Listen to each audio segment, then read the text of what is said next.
Are you having a hard time figuring out what to get Dad for Father's Day? Shop now at sportshistorynetwork.com/row1 and save 15% off your order when you check out Row 1 Brand's Vintage Sports Pictorium Gallery. They have America's best sports art. With over 7,200 historic sports prints, you're assured to find something unique for Dad this Father's Day. If he's an NFL buff, check out the 1963 vintage NFL helmet poster. Shop now at sportshistorynetwork.com/row1.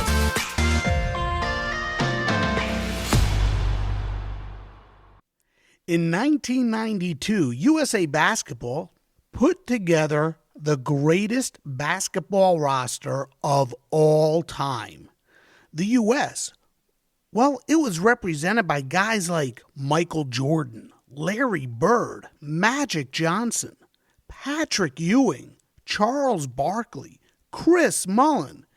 In fact, 11 of the 12 players selected are in the Naismith Memorial Basketball Hall of Fame, and only Christian Laettner, who was in college at the time, did not make the Naismith.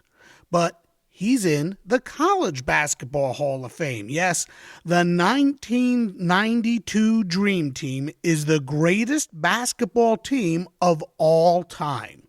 Years before, however, 1936, in the first Olympics that basketball was played, the U.S. was also a very heavy favorite. Next, on Sports Forgotten Heroes, the largely unknown and forgotten team that started it all, the 1936 United States Olympic basketball team. This is Sports Forgotten Heroes, a tribute to the stars who shaped the games we love to watch and the games we love to play. Stars who provided us with many thrills, but when their time was up, they faded away. We'll take a look back at their spectacular careers, their moments of fame, even if it was just for one season or just one game. And now, here's your host, Warren Rogan. Hello and welcome to Sports Forgotten Heroes. You know, over the course of our 70-plus episodes, we have talked about some truly great players from all sports, teams that weren't so good and have long been forgotten. And we've even talked about long-forgotten leagues. One area we haven't dived into, however, is the Olympics. As the year 2019 comes to a close and we start looking ahead to 2020, the Olympic Games in Japan will start coming into focus. And a lot of the talk surrounding the Olympics will be about the men's basketball team. There was a time when the U.S. completely dominated the Olympic basketball tournament. And, as a majority of fans know, that all came to an end in a most controversial way in the 1972 Olympics when the USSR captured the gold medal. And since then, the U.S., well, it hasn't always been the team favored to win, and that's why they put that 1992 Dream Team together, partly to show the world that when we want to send our very best players to the games, the rest of the world is playing for a distant second place. The dominance of the U.S. started in 1936, the very first Olympic Games in which basketball was played. And let me tell you, it was a very different game. In fact, basketball was played outdoors, and the gold medal game was played in a mud bog. And we'll get into that later on today's episode. But there was so much more.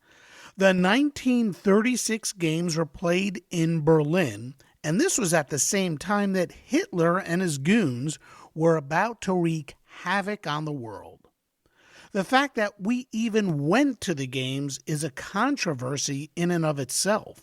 In fact, there were a large majority of people who thought we should boycott those games.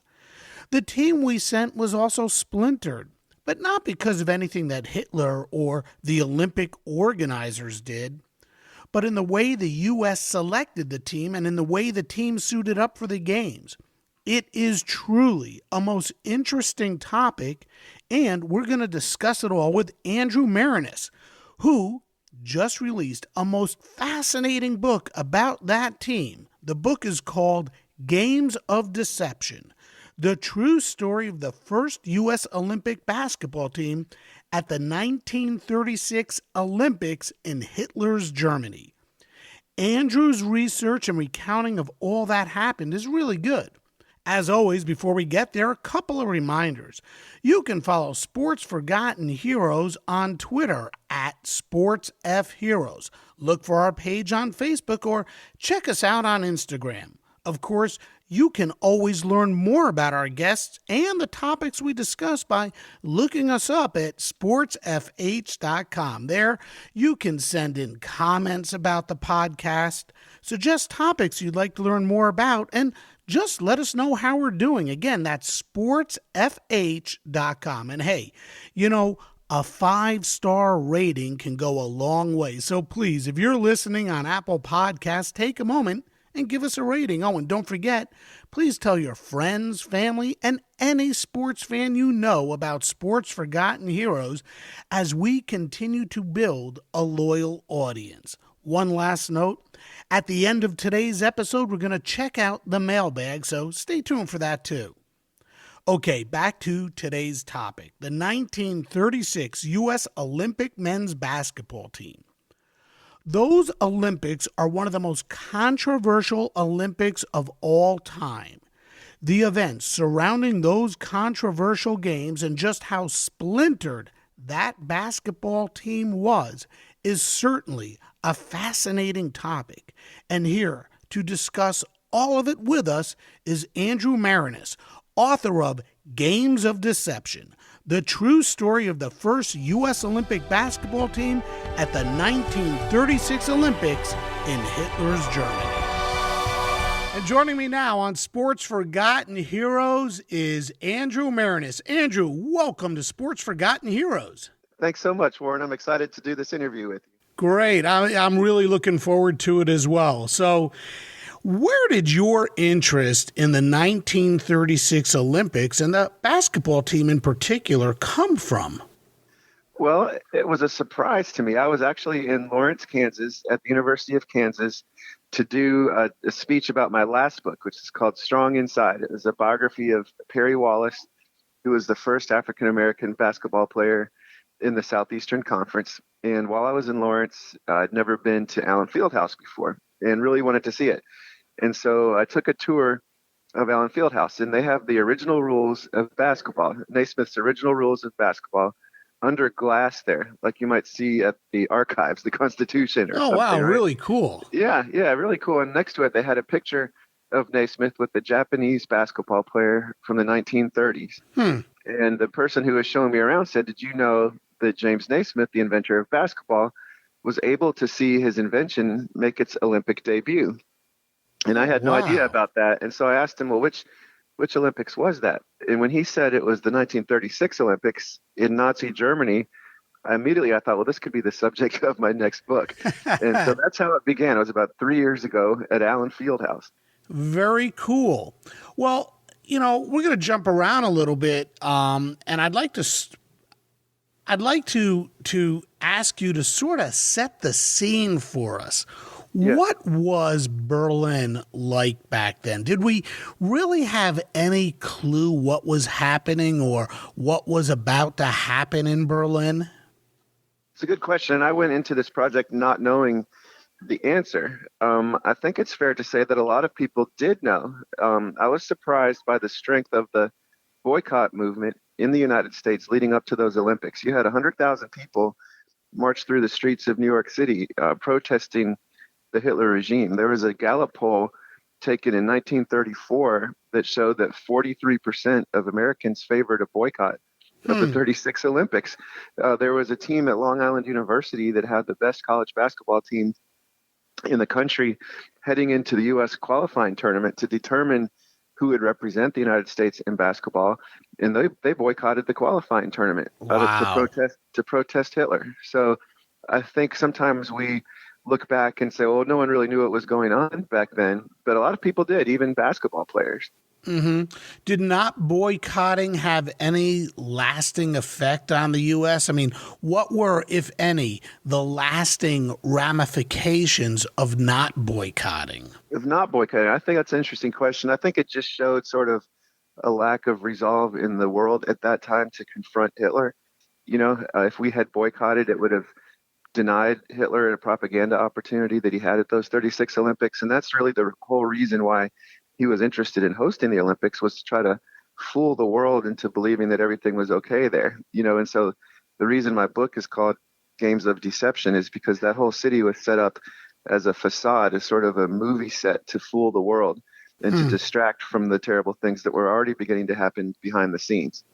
Talk about how Hitler did prepare the city for the Olympics and how he hid all of his evil. Yes. So the streets were cleaned, the buildings were painted. If there was a vacant storefront, a temporary business was put in for the 2 weeks of the Olympics. You had waiters and waitresses at hotels that were taught English so that they could appear to be hospitable hosts, but really they were eavesdropping on what the Americans were saying at their tables. The Olympic Village, the information desk, was staffed by Nazi spies who were intercepting mail that was coming in to the Olympians. There were articles in the propaganda newspapers in Berlin sort of commanding the people to be gracious hosts. But just 15 miles up the road, you had Sachsenhausen concentration camp that was holding political opponents of the Nazi regime. They rounded up people and put them into camps on the eve of the Olympics. And after the Olympics, everything exploded in terms of the number of people that were put into the camps in the preparation for war. So really, this whole exercise of the Olympics was a great big lie. Why did the world, or, I don't know what kind of Olympic committee there was, allow these Olympics to go on, or why did they not move them elsewhere? Right. Well, I think there was a lot of anti-Semitism within the leadership, especially in the United States. Avery Brundage, who is the head of the American Olympic Committee, I visited his archives at the University of Illinois, and I opened up a file folder, and it just sort of overflowed with anti-Semitic newsletters and magazines that he subscribed to. He would receive letters from supporters signed Heil Hitler, Heil Brundage, and he would write complimentary letters back to those people. He went on what was supposed to be a fact-finding trip to Berlin ahead of the Olympics to judge for himself the conditions there, but really he had no interest in the truth. He was accompanied by a Nazi in uniform the whole time he was there, even when he interviewed Jewish athletes. And of course, what are they going to say when there's a Nazi standing right next to him? He assured his Nazi host that his private club in Chicago did not admit Jewish members either, and so he was trying to not hurt their feelings while he was in Germany. So he portrayed boycott supporters as un-American. Of course, he had his own personal selfish financial reasons for supporting the Olympics as well. His contracting company was scheduled to build a new German embassy in Washington, D.C., and so he did not want to upset the Germans for his own financial reasons as well. How did the voice of one man, like you said, Avery Brundage, how did the voice of one man supersede the movement to boycott? I'm having trouble understanding how one guy was able to convince the U.S. Olympic Committee, if there was such a thing, the people who make the decisions as to whether or not to go or to boycott. How did this one guy pull this off? I mean, did he not know what was he blinded, I guess, by his own selfish reasons and really not care about what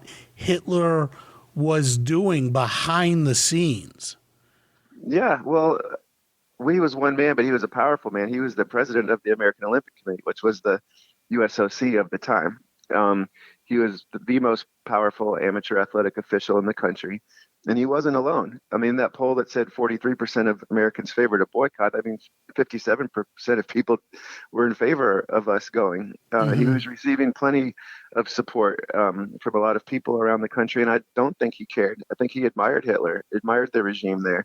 He had an ally named Charles Sherrill that he sent to Germany, who attended the Nuremberg rallies as a guest of Hitler's. And instead of coming back horrified by what he saw, he admired what he saw. So I don't think we can deny that before World War II, a lot of people were supporting the Nazi regime. Brundage was writing letters to actual Nazis in Germany, asking them to send positive coverage, quote unquote, positive coverage of their regime to American newspapers to help offset the negative publicity that was being written, and to try to head off this boycott movement. After the Olympics were completed and after the U.S. team got home, everything really exploded. How did the U.S. Olympic Committee perceive Brundage at that point? What were the lasting effects? What was the legacy, I guess, of Avery Brundage at that point? Well, surprisingly, it was improved, right? He was promoted. He became the longtime head of the International Olympic Committee. So it wasn't like they said, hey, man, you were on the wrong side of history back then. See you later. They promoted him, which is really sort of disgusting to think about. Mm-hmm, mm-hmm. Why was that? Why was there no backlash against him when all this really happened? Well, I think that he had a lot of allies, people who felt the same way in the structure of the International Olympic Committee. The man who was president of the IOC at the time of the 36 Olympics died a few years later. His casket was draped with an Olympic flag and a Nazi flag. You had a lot of the leadership in the IOC that were sort of right-wing European aristocrats, and they didn't really have a problem with Brundage. He was one of them. Really interesting. All right, let's talk about some of the good. One of the very cool things about basketball at the 1936 Olympics was, as you had discussed, the involvement of Dr. James Naismith. Can you talk about that and how he was involved? What did he do? He was able to get there and see the game that he invented. He was able to see it played in the Olympics, which is actually pretty phenomenal. Talk about that. Yeah, I think it's pretty amazing to think that here you had a man who invented a game in one gymnasium in Springfield, Massachusetts in 1891. And by 1936, just 45 years later, his invention has become so popular around the world that you could play it in the Olympics and you would still be alive to go see it. It was his protege, Phog Allen, coach at Kansas, that was really responsible for two things. One, for Naismith being there in Berlin in the first place, and second, for basketball being played in those Olympics. Mm-hmm. So Phog Allen felt like the inventor of the game should be there. So he started what was called a Pennies for Naismith campaign, where people all over the country threw pennies and nickels onto blankets at high school and college and other amateur basketball games during the Depression to raise enough money for Naismith to sail to Berlin for the Olympics. And then it was also Phog Allen who really sort of saw basketball for what we think of it today as a tournament sport, a spectator sport, and was very interested in the international growth of the game. So he was lobbying for basketball to be included in the Olympics for years. He thought it might be included in the 1932 Olympics in Los Angeles. He struck out there, but he made contacts through that process that ultimately led to his success in getting basketball added to the 36 Olympics. Phog Allen wasn't able to go to Berlin. His Kansas team didn't qualify for the tournament or to represent the United States, but Naismith was able to go. And he said it was the highlight of his life to see his invention played by all these countries at the 36 Olympics. Mm-hmm. Yeah, so talk more about how basketball became a part of the games. I mean, today we see that different sports or games at the Olympics, they go through like a trial. They might have to do, one or two Olympics before they're become an official Olympic sport, or they say, no, it's not what we want. How did basketball become a part of the game, part of the Olympic Games? And one other thing. Yes. How did basketball catch on around the world like it did? Yeah. Okay. So I'll answer that first part. So when Naismith invented basketball, it was at the International YMCA Training School in Springfield, Massachusetts. And so you had students there that came from all over the world who were leaving the school to go back all over the world to run YMCAs. And so when he invented the game, the players in that first game were international. There was a student from Japan who made a sketch of the very first basketball game ever played. And so they learned this new game and then took it with them back home. Also, the YMCA school had a magazine called The Triangle, and they mailed out that magazine a few weeks after the first basketball game with Naismith's rules, and that was sent to Ys all over the world. And so pretty quickly, in this world that didn't have TV or the internet or anything or email, the rules spread quickly just because of where the game had happened to be invented.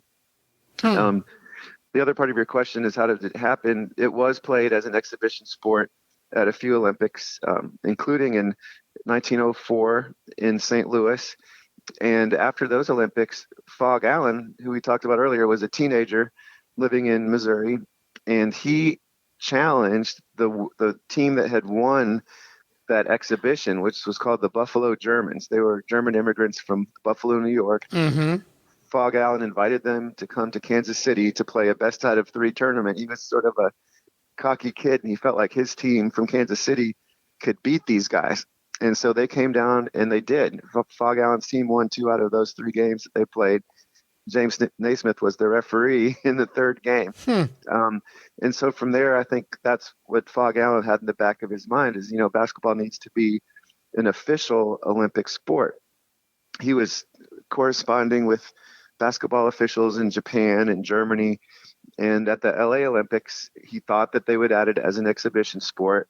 They didn't. They chose American football instead, even though hardly any other countries even played football. But the organizers felt like they could sell out the Rose Bowl with the football game, and they did. So they made money on tickets, and that's really what they were concerned about.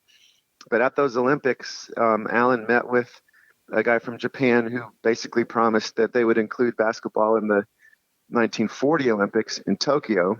But those Olympics never happened because of World War II. He also met with a German Olympic official. And then he had another contact inside Nazi Germany, a guy named Fritz Zwicky, who had attended an American basketball camp years earlier, and Fog Allen got to know him there. Back in the Nazi regime, this man was a member of the Hitler Youth management. And so he was sort of Allen's insider within the Nazi government that helped him land basketball in the 36 Olympics, which is a little bit uncomfortable to think about, that it was the Nazis that gave us Olympic basketball. And Germany, did they participate? As I was going through, I can't remember. I guess so. We'll talk. Did Germany participate? They did participate. So 32 teams entered the Olympic basketball tournament in 1936. It was the most countries that participated in any team sport at those Olympics.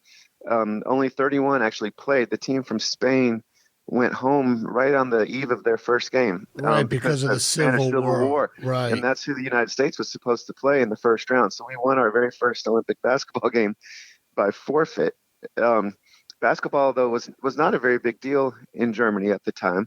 It wasn't popular. And so even the games themselves, they were played outside on clay tennis courts that they had converted into basketball courts. And that worked okay in the first few rounds when there was good weather. But the day of the gold medal game was a driving rainstorm. Yeah, it was a slop fest. It was a quagmire. Exactly. The players said they would try to dribble the ball and it would just get stuck in the mud, or the ball itself became waterlogged and was extremely heavy. So United States beat Canada 19-8, which was a very low scoring game, even for that day, for those days. How did the game of basketball differ from what we see today? Obviously, it is a high-flying, incredible spectacle of a sport that we watch today. And when the game was first played, it was a lot different. Can you talk about some of the differences? Yes, and the U.S. Olympic team itself sort of illustrated those differences. So the way they created the team that year is the players didn't try out as individuals. there was a qualifying tournament that culminated at Madison Square Garden, and they decided that whichever two teams advanced to the championship game of that tournament would be combined to become the U.S. Olympic basketball team. And those two teams were AAU teams, and AAU was very different back then. It wasn't high school players. It was former college players who played for basically company-sponsored basketball teams. This is before there was an NBA. So the two teams that met in that championship game were, one was from McPherson, Kansas, from an oil refinery there, and they were a team that played more of this, what you would call a modern style of basketball. They ran a fast break offense and a full court press defense. They had tall players who could dunk, and they were an exciting team. They called themselves the Wild Men. The other team came from Los Angeles, where they were sponsored by Universal Pictures, of all things, and they called themselves the Sure Passers. And they played that was like an exciting marketing. Sure Passers. They would walk the ball up the court and play more of what we might think of as like a Princeton style of basketball, right? And so those two teams were combined to become the U.S. Olympic team. Very different styles. Some of the rules were different, so there was no goaltending. So tall players could stand next to the basket and try to catch a shot as it came in. At the Olympic tournament, they still had the center jump after every made basket, which was a big advantage to the United States because we had the tallest players in the tournament, so we could score and then win the jump ball after and keep possession. So those were probably the biggest differences in the way the game was played back then. So let's talk a little more, though, about the qualifying tournament at Madison Square Garden. It didn't turn out to be as big a deal as organizers had hoped it to be. The games did not sell out. One of the biggest sponsors had, a questionable background because it was the German National Railway. There was a team that was disqualified. I believe it was the Denver Y. Tell us more about the tournament and how, I guess, disappointing it was.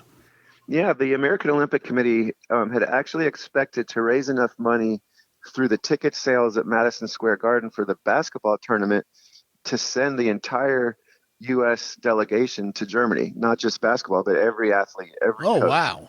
And it turned out to be a huge disappointment. The crowds were relatively small at the tournament, and I think a few of the factors that contributed to that were, one, this boycott effort that I mentioned was strongest in New York City, and so there was sort of local sentiment against the Olympics at that time. Also, the team from Long Island University, boycotted this tournament, and they were the best college basketball team in the country, coached by Claire B.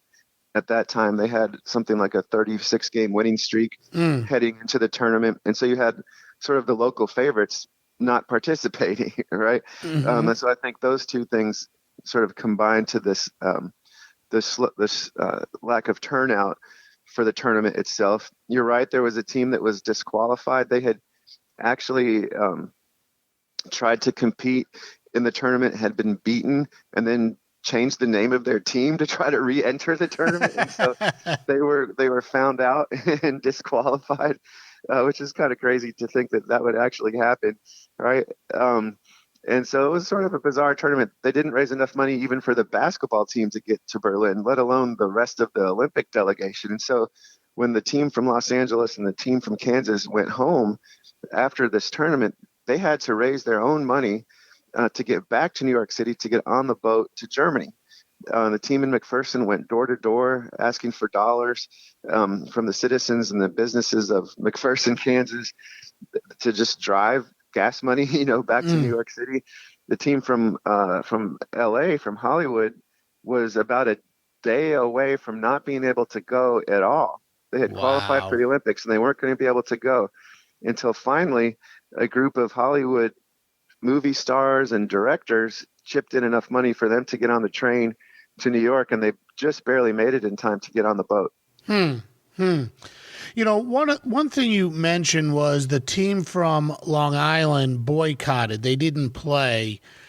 And I wonder this, Andrew, one area we haven't addressed in our conversation yet is this. In the early days of basketball, Jews played a large role in the game, and this could also be a part of the reason why the tournament wasn't as successful as they had hoped it would be at Madison Square Garden. So many of the early stars of basketball were Jewish. How did this play into the entire story of the 1936 U.S. Olympic basketball team? Yeah, that's absolutely right. And so the Long Island team had about 5 Jewish players on their team.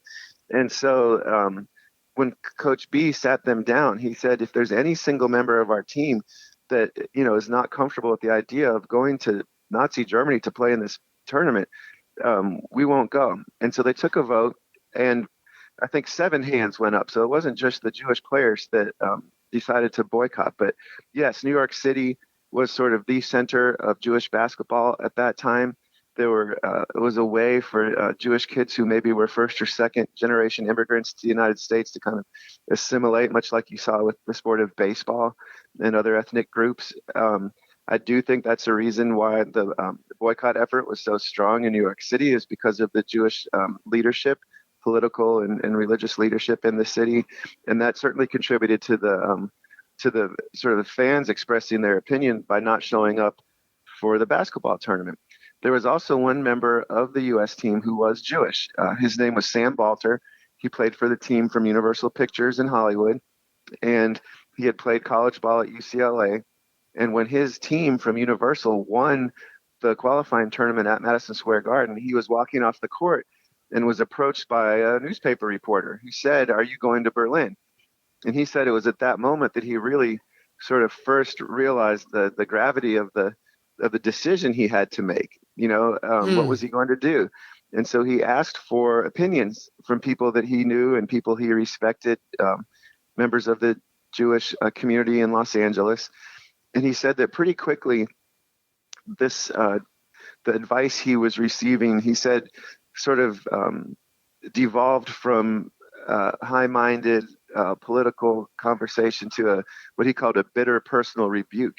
And people telling him, well, if you go, you're a bad person, and how could you even possibly consider this? And he said that kind of turned him off to that argument, and he may have been rationalizing it, but he decided the best thing that he could do, knowing what he knew at the time, was to go to Berlin, to play well, to win a gold medal, and that would be the best way to refute Hitler's views of Aryan supremacy. And that was basically the same attitude that Jesse Owens had. I was just going to say, sort of like Jesse Owens.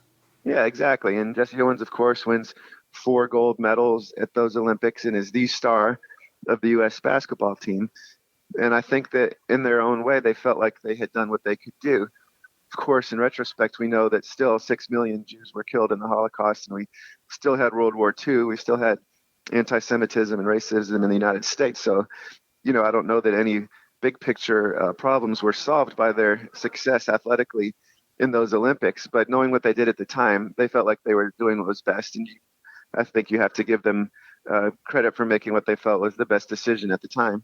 The tournament at Madison Square Garden, did Avery Brundage, if he was responsible for organizing that tournament and having it played at Madison Square Garden, did he maybe overestimate the way people would turn out? Did he make a mistake? Should he have staged the tournament someplace else?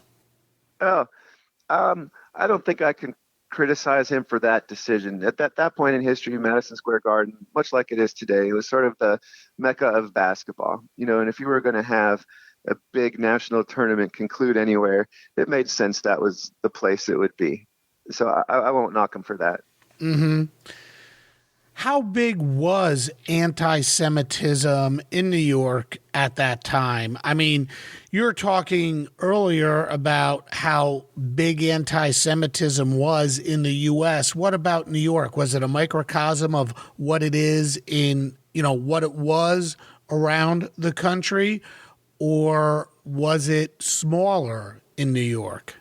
Oh, Warren, that's one I'm not sure if I have a great answer for you on that question. Okay, no problem. I mean, honestly, I think it probably was microcosm, but you had a much larger Jewish population there than most other parts of the country. So to whatever degree there was anti-Semitism, it may have been at least counterbalanced by strong Jewish presence and leadership in the city. Mm-hmm. You know, a lot of times I'll ask this question towards the end of each podcast, but today I'm going to ask it now. Okay. What surprised you most about this subject when you were doing your research, and why? And was there anything that made you feel uncomfortable? There were a lot of surprises, and that's one piece of advice I've gotten from some other authors of nonfiction, is to be open to anything you might learn. And so in that respect, you're not surprised by anything because you have no sort of presumptions.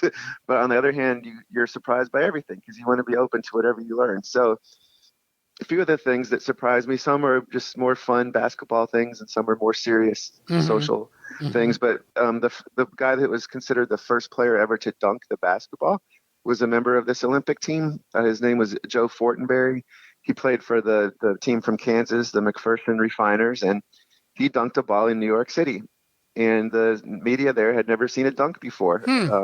Arthur Daly from the New York Times saw this, and he was trying to describe to his readers what he had just seen. And imagine trying to describe a dunk to like your readership that's never seen it, right? And so he said that this unusual shooting motion looked like a diner customer dunking their roll in coffee. And that's where this term dunk comes from. Wow, that's really cool. Yeah, so I was surprised to learn about that. I was surprised to learn about the background of this team from Los Angeles, that they were actually sponsored by a movie studio, Universal Pictures. And the guy at the studio that created the team, his name was Jack Pierce, and he was the head makeup artist at the studio. He's the guy that created iconic looks for Frankenstein character in the movies and for Hunchback of Notre Dame. And he was also the organizer of their basketball team, which they used their team as a way to promote their movies. Very cool. They would show up in small towns and have big banners with characters like Oswald the Rabbit, that was the predecessor to Mickey Mouse, on the banner. And Jack Pierce would dress up players in costumes from the movies. So their tallest player was a guy named Frank Lubin, who they would dress up like Frankenstein before games with the green paint and everything. And so he would entertain the crowd before the games. And then as the game started, he would change out of his Frankenstein costume and come back and play the second half of the basketball game. So those were sort of fun surprises as I was learning about the basketball side. On the more political side, I was surprised when I was at the Brundage archives to see the correspondence he had with Nazis, asking them to send, like I mentioned, positive news coverage of the Nazi regime to American newspapers to try to influence public opinion here. And then I was surprised that the gold medal game was played outside in a driving rainstorm. I mean, who would imagine that? Right. And the organizer said, well, we play soccer outside, so you can play basketball outside. Hey, who coached the team and how was he selected? Yes. So the coaches of those two teams that qualified became the coaching staff for the Olympic team. And they didn't have like 7 assistants like you might be sitting on a bench now. It was one guy from each team. So the coach of the team from McPherson, Kansas, his name was Gene Johnson. And he was seen as sort of an innovator in basketball at that time. I mentioned their team was the one that played this fast-paced brand of basketball, and he was criticized by a lot of coaches of the time who said that was not real basketball, but really he was the visionary. The coach of the team from Hollywood, his name was Jimmy Needles.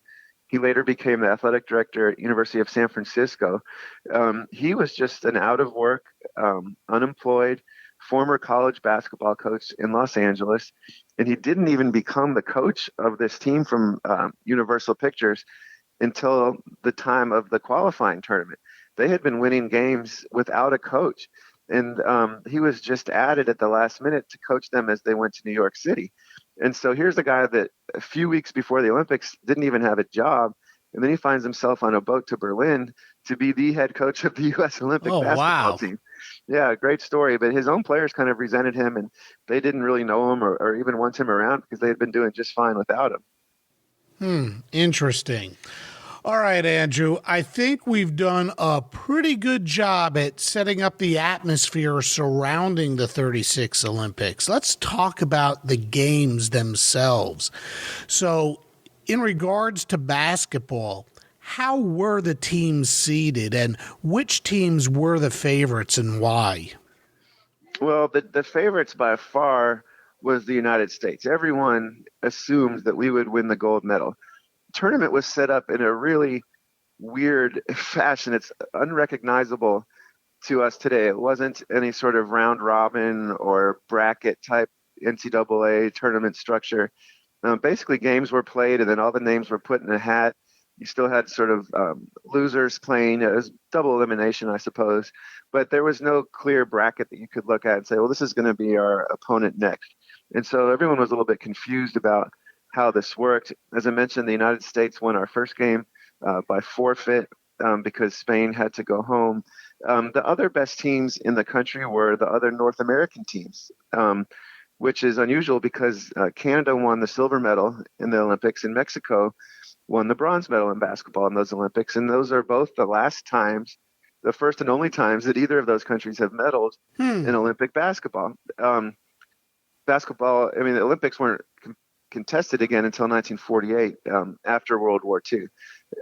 Since then, European countries have become, our top competition for the most part in the Olympics. They were not good at the time of the 36 Olympics. The game was really just sort of catching on. Some of the teams would only pass the ball with two hands over their heads like a soccer throw-in. That's the way they were still playing the game of basketball in some European countries at the time. There were some European referees that would call traveling anytime a player moved with the ball, even if they were dribbling the ball. They had that little understanding of how the game was played. One interesting aspect of the international growth of the game following the Olympics comes back to Frank Lubin, the Hollywood player who I mentioned would be dressed up like Frankenstein. His parents were from Lithuania. And after the 36 Olympics, the country of Lithuania invited Frank Lubin to stay in Europe and to come back to their country and teach the game there. And so he did that. And he was the first coach of the Lithuanian national team. And then after World War II, Lithuania is taken over by the Soviet Union. And the players that he had coached became coaches that were producing players that were on the great Soviet teams. And so in the 1972 Olympics, the next time the Olympics returned to Germany in Munich, that's the controversial gold medal game where the Soviets beat the United States on that buzzer beater, which I think was played like three or four different times. Right. Players on that team all knew who Frank Lubin was as sort of the father of Lithuanian basketball. And then, Lithuania gains its independence more recently, and players like Arvydas Sabonis and Šarūnas Maršaliūnas, who played in the NBA and also played on the Lithuanian team at the 92 and 96 Olympics, they all considered Frank Lubin their James Naismith. So this American basketball player from the first U.S. Olympic basketball team is known as a father of basketball in Lithuania. Interesting. Who were some of the stars of the U.S. team? Can you talk about some of the players? Yeah, so one of the stars was Joe Fortenberry, a big Texan, 6'8", who I mentioned is credited as the first player ever to dunk the basketball. And so he had a big height advantage over most of the opponents in the Olympic tournament, and also he would be the guy that would do the center jump for the U.S. team and allow us to keep possession of the ball. You had Frank Lubin, who I mentioned from UCLA, who is another tall center and was able to score a lot of points. Francis Johnson was the brother of the coach Gene Johnson. And to his dying day, whenever he was interviewed, he always called himself the Michael Jordan of his time. So I would love to be able to watch some highlights of him and see if that was really true. A player named Bill Wheatley also came from the McPherson team, and he had the honor of being the first Olympic basketball player ever to receive a gold medal. He was the sort of the captain of the McPherson team, and he got to stand in the front of the line and have the first Olympic gold medal draped over his neck. And James Naismith was there to participate in the medal ceremony following the basketball tournament. Yeah, so what did Naismith think about everything? He must have been, I like to use a term, happier than a pig in slop. He must have been thrilled and excuse me. Oh, excuse me. And he must have been thrilled to see his invention become the spectacle that it did. And funny, as I'm just thinking about it, happier than a pig in slop. That's what the championship game was played in, slop. Exactly. No, it's funny you said that. I was just thinking the same thing. Exactly, that's what it was. So he said immediately after those games that this was the highlight of his life, to see his invention played at the Olympics by all these countries from around the world. And some of the players thought that was a little bit funny that he said that, because they recognized what a joke of a game this gold medal game had been.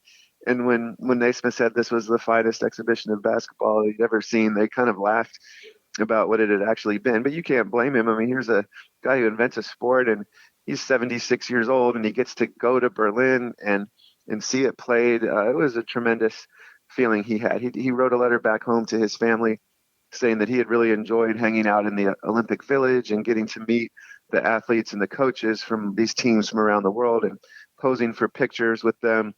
He also said that he had always thought of basketball as a global game. You know, he had invented it at an international training school. The players in that first game had come from all over the world. And so he felt like that it was a perfect match between this game and the Olympic Games. Mm-hmm. Mm-hmm. You know, the U.S.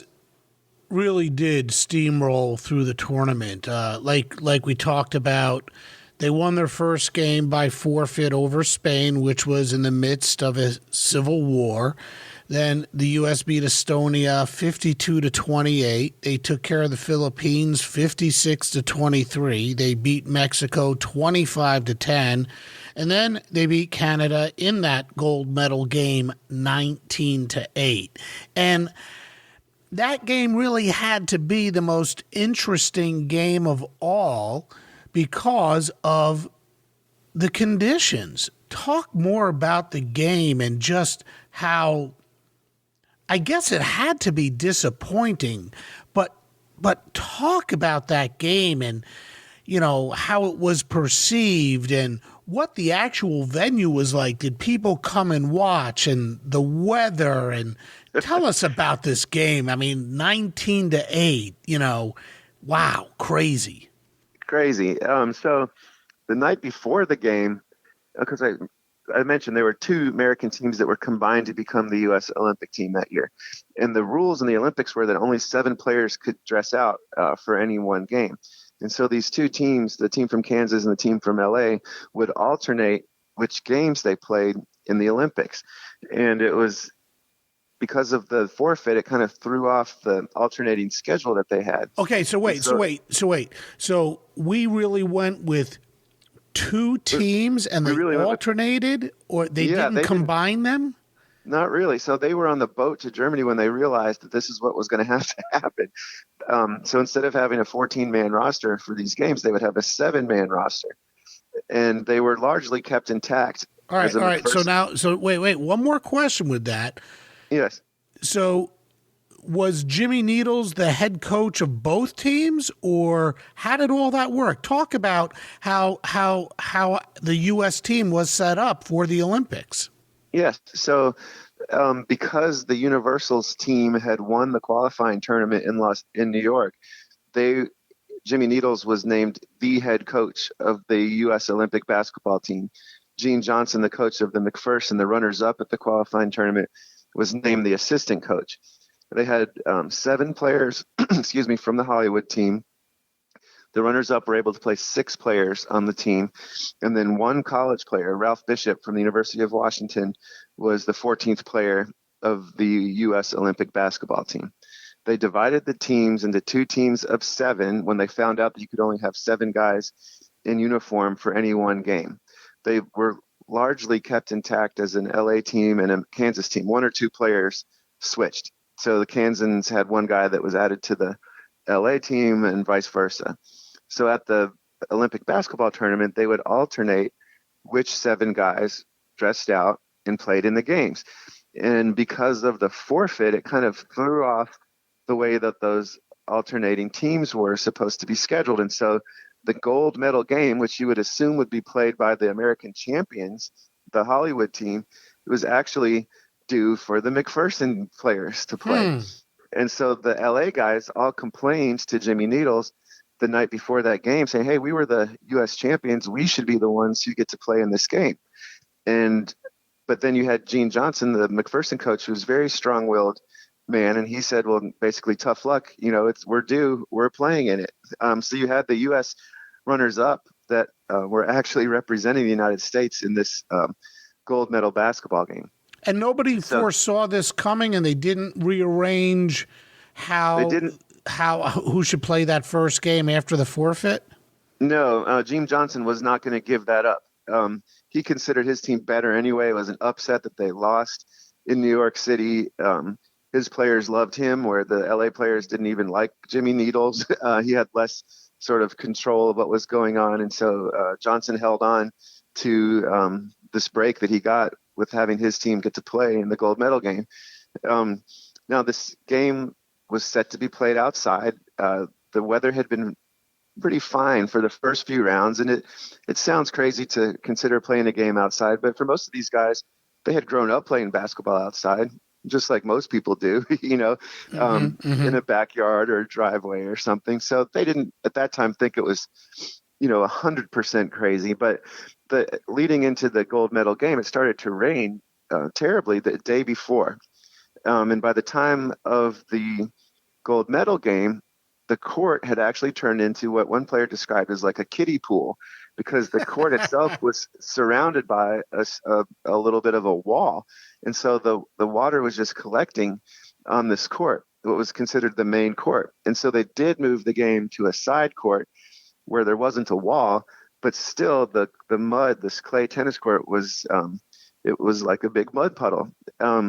Another interesting aspect to this, you've heard of the book Boys in the Boat, probably, about Yes. the U.S. crew team and how they upset the Germans. Well, that gold medal rowing competition was taking place at the exact same day and exact same time as the gold medal basketball game. And at that time in history, rowing was much more popular sport than basketball, especially in Germany. And so everybody was paying attention to the rowing competition. Nobody was standing out in the rain watching this gold medal basketball game. Even Hitler was watching the rowing competition. The international radio broadcast of the Olympics that day was covering the rowing, not basketball. There's the infamous documentary that Leni Riefenstahl made of those Olympics, and she includes about 1 second of basketball in there. So nobody was really paying attention to this gold medal basketball game. The media who were there from the United States writing about the game described it just trying to hold on to the basketball as like trying to hold on to a bar of soap in a bathtub, and the way it was just squirting out of the players' hands. They wrote about how... Let me interrupt for a second. Was there ever any suggestion to move the game to the next day, or was that the last day of the Olympics? Yeah, it was basically the last day of the Olympics. Basketball was one of the final sports to be concluded. There was suggestions from the American team of moving the game inside, but the German Olympic officials said that they just didn't have the setup for basketball games to be played inside at the nearest what would be considered an arena. So they said, we play soccer outside in the rain. You can play basketball outside in the rain. And so that's what was left to happen.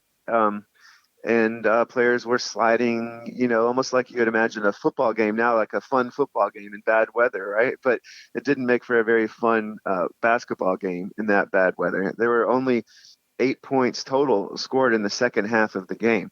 The ball just was really impossible to hold on to or to shoot. You couldn't dribble. And so what the American players did is, before there was no shot clock then, so they said they basically just played keep away with the ball just to get the game over with. Wow.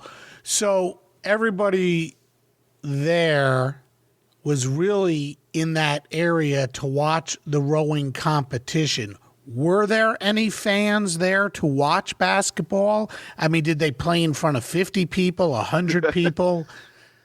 Yeah, I don't know what the exact attendance was. It wasn't listed in the box score or anything, but from the articles that I read and pictures I've seen, I think there were probably about 100 people there. They were standing under umbrellas. The court was next to a parking lot, so some people were sitting in their cars watching the game. I can't even imagine. I know. Some people were sitting under big blankets, and actually one of the members of the Canadian Olympic team, the silver medalists, had the sort of foresight to realize that this had been a historic event, the first Olympic gold medal basketball game. And so when the game was over, he got the basketball and he gave it to his wife, who was sitting there under a big blanket, and said, "Hide this under your blanket." And so they left those Olympic Games with the basketball that was played in the first gold medal basketball game. And do we know where that? Okay, go. Yeah, I don't know where it is now. I know it was eventually put up for auction, and so it is housed, I believe, in a museum somewhere. And I've seen pictures of the ball. It was a German brand of basketball called Berg, and so the family had it for generations, and then eventually thought that this belonged, to the world, and so they auctioned it off. I don't know if you can answer this question, but outside of that gold medal game, what was the most surprising thing about basketball in the 1936 Olympics? Well, James Naismith kept a diary during the Olympics, and so he commented on sort of the strengths and weaknesses of the different teams that were there. He was really impressed with the team from the Philippines, and he felt that they played an exciting, well-played brand of basketball, but they simply didn't have the height to compete with the United States, especially, like I said, when there was no goaltending rule and there was a center jump after every basket. He was the one that also commented on how far to go the European teams still had, and the sort of relative lack of sophistication that they had in the Olympics.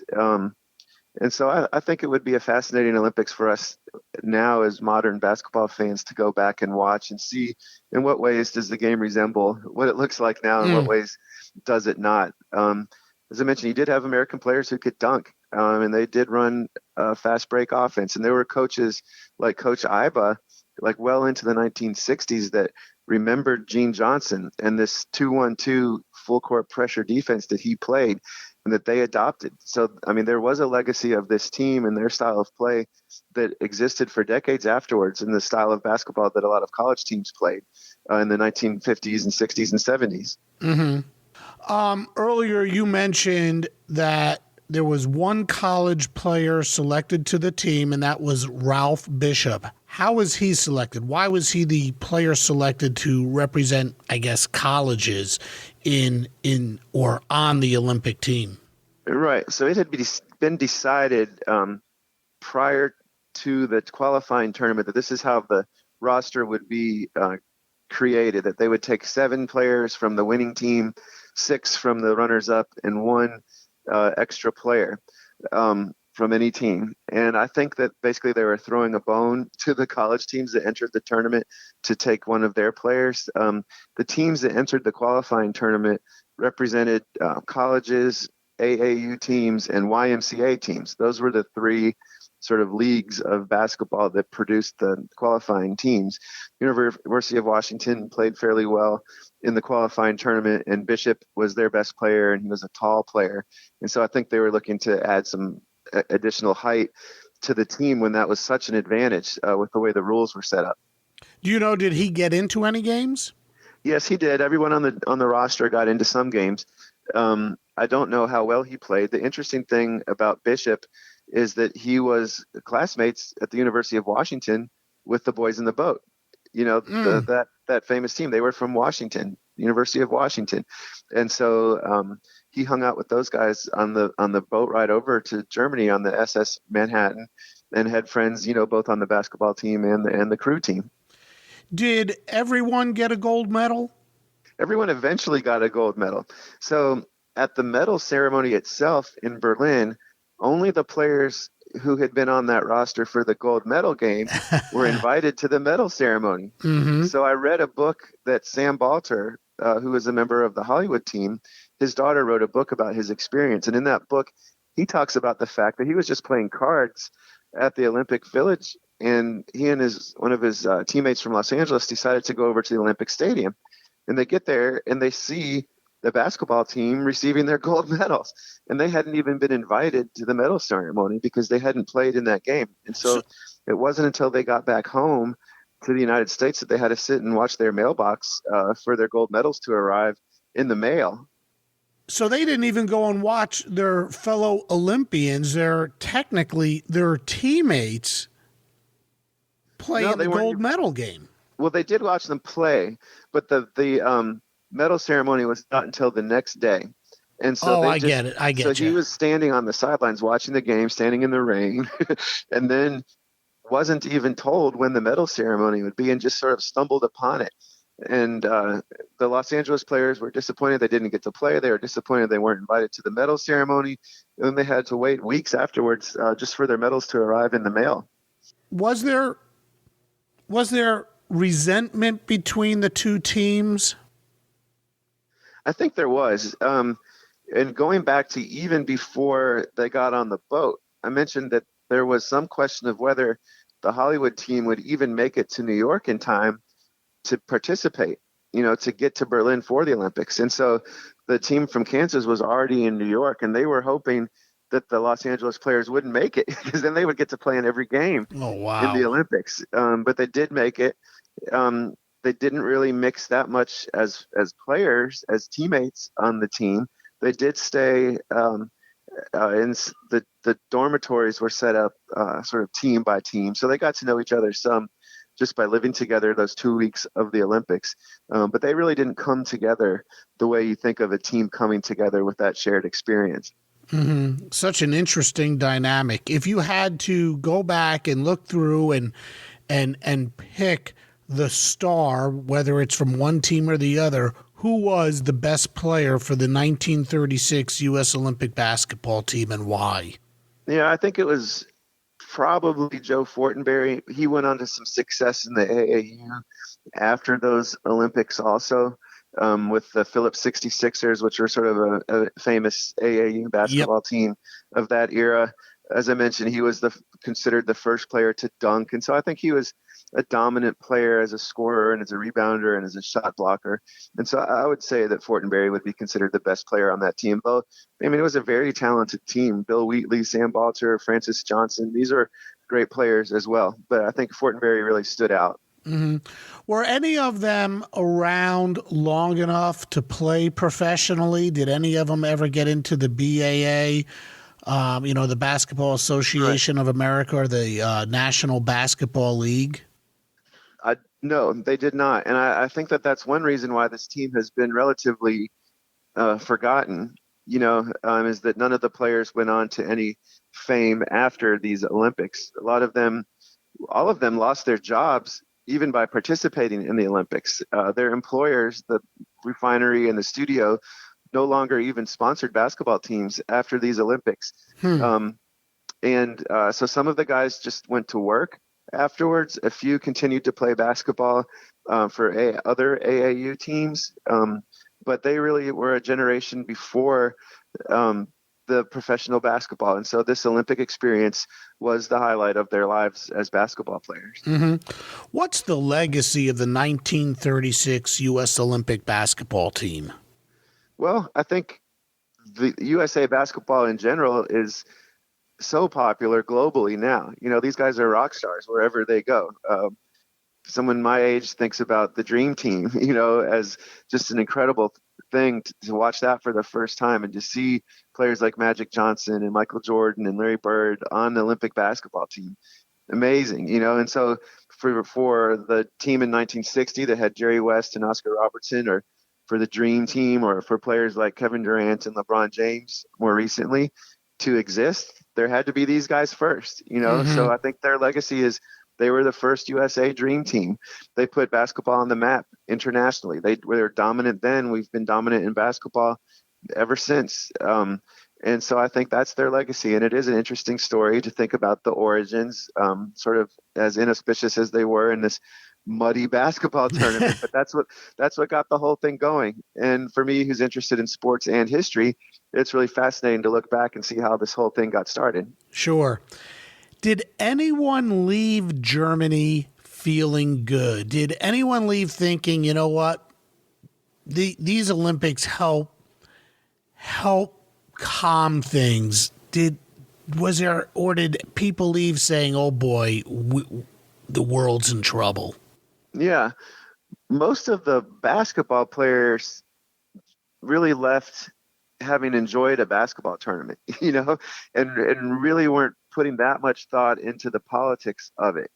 Even Sam Balter, the one Jewish member of the U.S. team, to his dying day said he was proud that he had participated and that had been the highlight of his life, even knowing what happened in retrospect. There was one member of the team, Frank Lubin, who I mentioned, stuck around in Europe to go teach the game in Lithuania. He stayed in Berlin for a few days after those Olympics before he went to Lithuania. And he was the one player that really sort of had that benefit of being there after the rest of the world went home. And after this facade that had been constructed in Berlin was taken down, and all the anti-Semitic posters went back up on the streets of Berlin, and the benches were segregated again, and the restaurants had signs saying that Jews were not welcome in the swimming pools. And so he noticed all that. And I think he was probably the one player on the team that had a bit of foreshadowing of what might be coming. The rest of the guys, like a lot of athletes, were sort of focused on their competition and had fun in the Olympic Village, had fun winning a gold medal, and didn't necessarily leave with any grander political thoughts about what might be coming. How did Hitler pull this off? Oh, gosh. Well, it's one reason why this book is called Games of Deception. I mean, there was deception geared towards the international community, but also he had built a society that was built on lies and propaganda and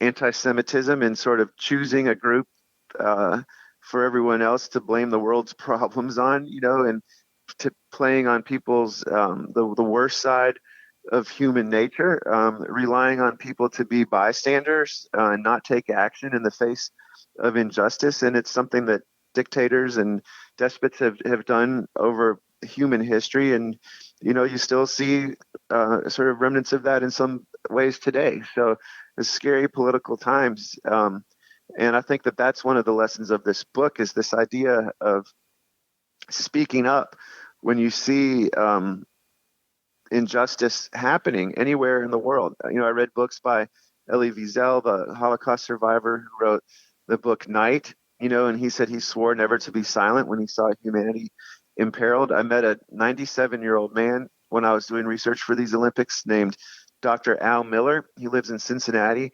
At the time of the Olympics, he was a 13-year-old Jewish kid living in Berlin. And he said he would stand on the street and watch the stormtroopers march past him. Many of them were people he knew from the neighborhood.